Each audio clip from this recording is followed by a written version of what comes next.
The Supreme Court is scheduled to hear the plea challenging the release of convicts in the Bilkis Bano case on Friday, September 9. According to the cause list, a bench of Justice Ajay Rastogi and Justice B.V. Nagaratna will hear the case. A three-judge bench led by former CJI Ramana had on the 25th of August issued notice in the case.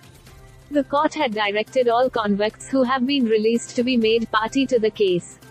The 11 convicts who were sentenced to life imprisonment in the case were released last month.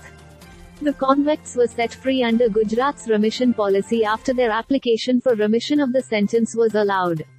These persons were convicted in 2008 and sentenced to life imprisonment for offences of rape and murder of her family members.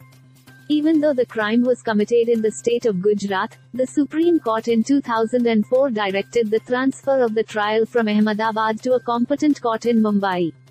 One of the convicts in the case had moved the Supreme Court of India seeking directions to the state of Gujarat to consider his application for pre-not mature release under the policy dated July 9, 1992, which was existing at the time of his conviction.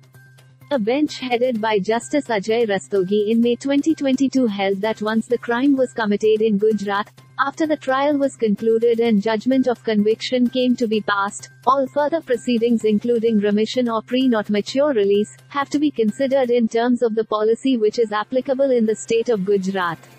The apex court had, therefore, directed the Gujarat government to consider the application of one of the convicts for pre-not mature release in terms of its policy dated July 9, 1992, which is applicable on the date of conviction and to be decided within a period of 2 months.